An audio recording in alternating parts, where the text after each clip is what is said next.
In a world full of uncertainty and upheaval, how do we find balance within ourselves? When life trembles like an earthquake or crashes over us like a tsunami, can we stay rooted? This essay explores the profound relevance of Stoic philosophy in helping us remain calm, resilient, and purposeful, even amidst the most chaotic moments of our lives. In the journey of human life, we inevitably encounter moments of upheaval, sudden, uncontrollable events that shatter the familiar rhythms of existence. These may take the form of natural disasters like earthquakes and tsunamis, or emotional and psychological shocks such as the loss of a loved one, betrayal, or financial ruin. When the ground beneath us metaphorically shakes, and a tidal wave of emotion and uncertainty threatens to engulf us, how can we remain anchored? What mindset, what inner discipline, allows a person to face catastrophe with composure and resilience? Enter Stoicism, a philosophy born in ancient Greece and matured in the Roman Empire, that offers powerful tools to navigate life's tempests, with its central tenet of distinguishing between what we can control and what we cannot. Stoicism serves as a mental fortress amid chaos. Earthquakes and tsunamis, both literal and symbolic, cannot be prevented, but how we respond to them, that is a choice. This essay explores the metaphorical and real intersection between uncontrollable natural disasters and Stoic philosophy. Through this lens, we examine how Stoicism provides not just solace but strength, not just detachment but deep engagement with the essentials of human dignity, reason, and virtue. From understanding the nature of external chaos to cultivating inner order, Stoicism equips us with the clarity to survive, and even thrive, amid life's greatest shocks. Earthquakes and tsunamis are awe-inspiring in their raw force. Within moments, they can transform landscapes, uproot cities, and rewrite the lives of thousands. But beyond their physical destruction, they symbolize a deeper reality, the existence of forces beyond human control. No matter how advanced our technology or how structured our societies, we remain vulnerable to nature's whims. Similarly, in our personal lives, we face events that shake us to our core. The unexpected death of a loved one, a betrayal by someone we trusted, a sudden illness, losing a job, war. These events strike without warning, often without apparent reason. They remind us of the fundamental truth that control is an illusion, at least when it comes to the external world. Our natural response to such upheaval is fear, panic, and grief. These emotions are not wrong, they are deeply human. But if we allow ourselves to be governed by them, they can lead us into further suffering. Stoicism doesn't deny the existence of emotion. Rather, it asks us to interrogate our responses. Do these emotions serve us? Can we act wisely, even when the world seems to fall apart? Natural disasters also have a way of equalizing us. Rich or poor, powerful or weak, when the earth quakes, all stand on the same trembling ground. This realization invites humility and a reassessment of our priorities. What truly matters? What endures when all else is lost? In facing the uncontrollable, we are forced to confront the limits of our power. Yet it is precisely in this confrontation that the seeds of Stoic wisdom are planted. When we accept that we cannot control the storm, we can begin to master our response to it. Stoicism originated in Athens around 300 BCE. Founded by Zeno of Citium, it later found its most influential voices in Roman thinkers like Seneca, Epictetus, and Emperor Marcus Aurelius. Despite their diverse backgrounds, philosopher, slave, emperor, they all shared a commitment to a life guided by reason, virtue, and acceptance of nature's laws. At its core, Stoicism teaches that we should focus on what lies within our control, our thoughts, actions, and choices. Everything else, other people's opinions, natural events, outcomes, is beyond our power and should not disturb our peace. The Stoics advocate living in accordance with nature, which for them meant living in harmony with reason and accepting the universe as it is, not as we wish it to be. They emphasized four cardinal virtues: wisdom, courage, justice, and temperance. A hallmark of Stoic practice is the asterisk dichotomy of control asterisk, distinguishing between what we can influence and what we cannot.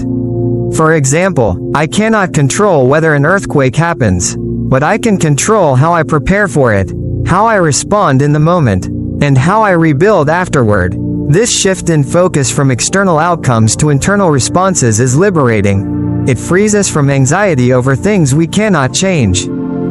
Epictetus, once a slave, famously said, "It's not what happens to you, but how you react to it that matters." Marcus Aurelius, a ruler burdened by war and plague, kept a private journal reminding himself to remain calm, fair, and rational, even when surrounded by chaos. Stoicism is not a retreat from life but a method of fully engaging with it. It trains the mind to remain tranquil amid turmoil, not by denying reality, but by confronting it with clarity and composure. To be stoic in the face of catastrophe is not to be unfeeling. It is to feel deeply, but to remain centered, when an earthquake devastates a city or a personal tragedy strikes at home. Stoicism does not tell us to suppress grief. It tells us to contextualize it, to understand that suffering is part of the human condition. And how we bear it defines our character.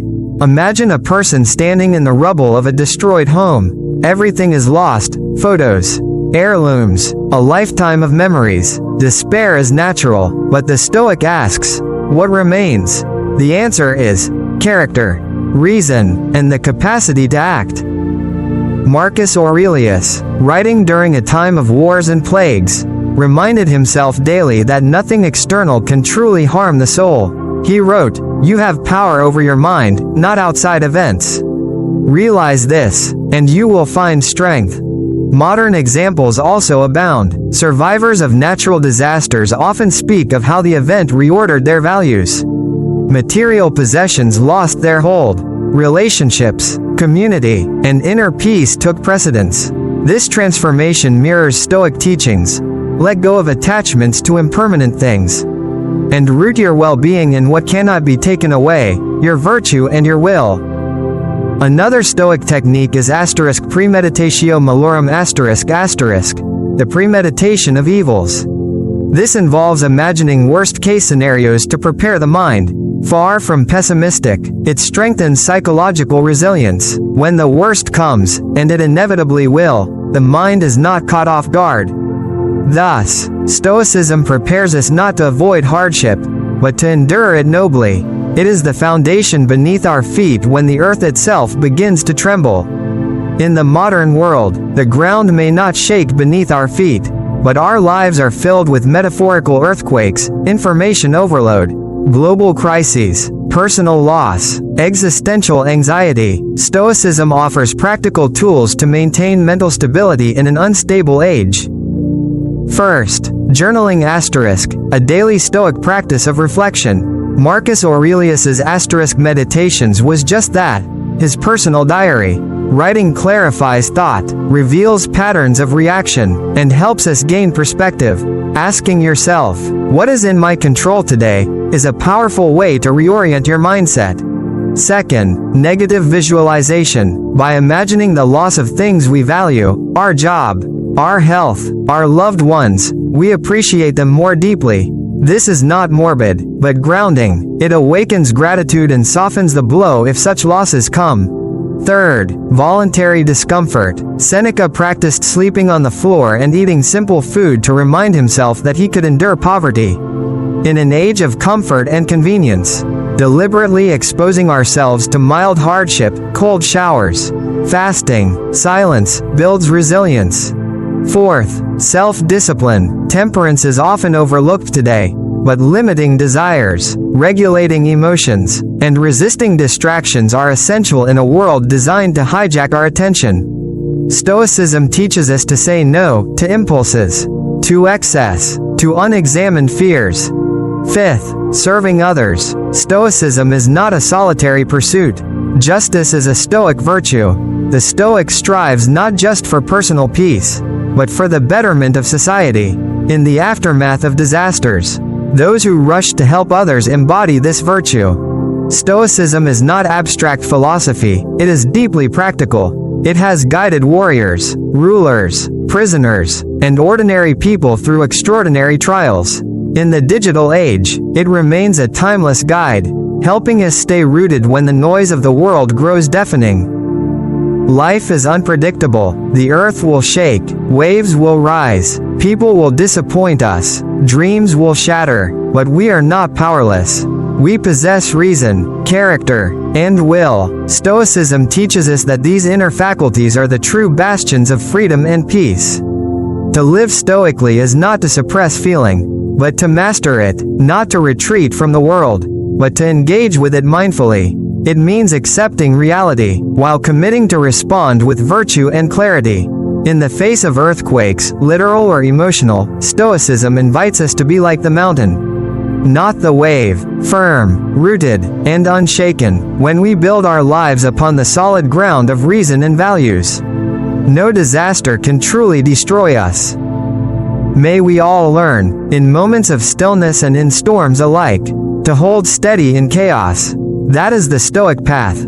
That is true resilience. If you found this essay insightful, consider subscribing to receive more thoughtful explorations on philosophy, psychology, and resilience. Let's navigate life's turbulence together, one mindful step at a time.